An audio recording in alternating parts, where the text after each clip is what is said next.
梅干しをつけて10年目、2021年の土曜干し、1日目です。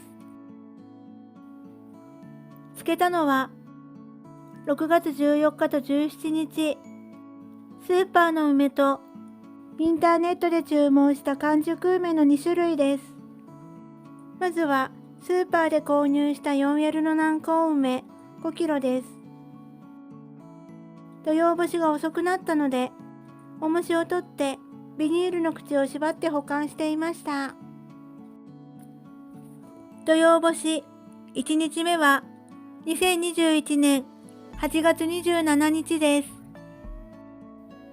人の手の酵素で味が決まると言われているので、私は素手で作業をしていますが、気になる方は手袋などをしても良いでしょ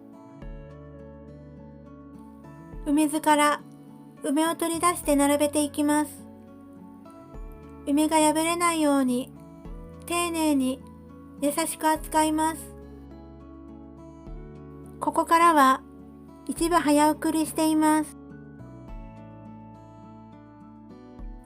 ピントが合っていませんが、土曜干し初日、まだ干す前の梅です。梅は並べながら、カビ、傷などがないか、一つ一つよく確認します。あまり深い傷や破れなどは、仕上がり後、保管中にカビが入ることもあるので、注意深く見ましょう。梅同士がくっついている場合、しっかりと間を空けて乾きやすくすることもポイントです。並べ終えたスーパーで購入した梅、数えてみたら107個ありました。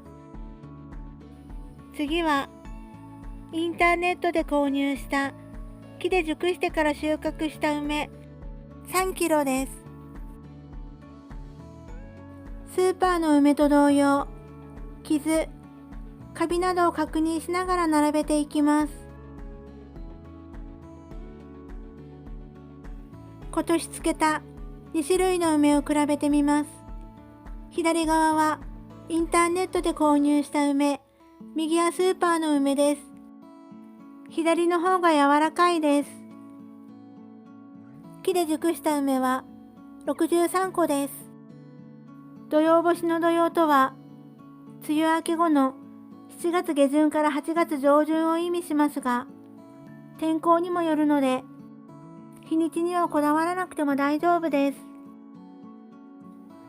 梅酢も日光に当てていますが、実際はビニールをかぶせています。私のように日陰になった場合は、日向に移動させましょう。涼しいので長めに干していますが、お昼過ぎに裏返しました。まずは完熟梅からです。まだ完全に乾ききっていない梅はざるにくっついていることがあるので、慎重に裏返しましょう。梅を裏返しながら傷やカビなども改めて確認します。そして時々硬い梅がありますが、私には原因はわかりません。映像ではわかりにくいですが、表面が白っぽくなっています。これはカビではなく塩です。次にスーパーで購入した梅です。こちらも慎重に裏返し、隣同士くっついている梅があれば間隔を空けましょう。1日目、夕方まで土曜干しをした梅です。土曜干しをすると梅干し、干す前は梅漬けです。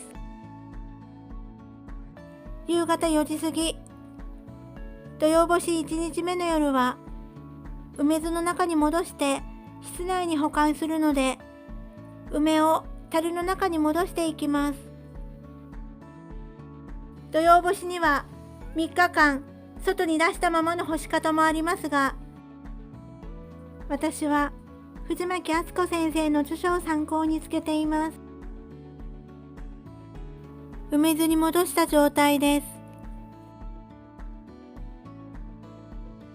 左側は朝干した直後の様子、右側はおよそ8時間天日に当てた梅です。1日目の夜、埋めずに戻すことで皮が柔らかくなると本に書かれていました。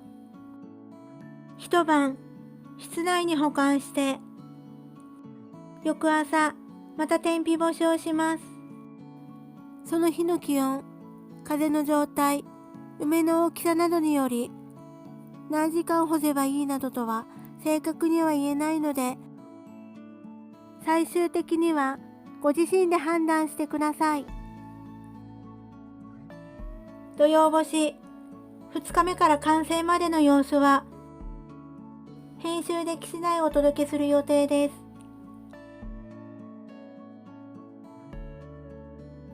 梅干しについてはまだまだ勉強中ですが、わかりにくい点やご質問はお気軽にどうぞ。土曜干しの様子、見ていただいてありがとうございました。次回の動画もよろしくお願いします。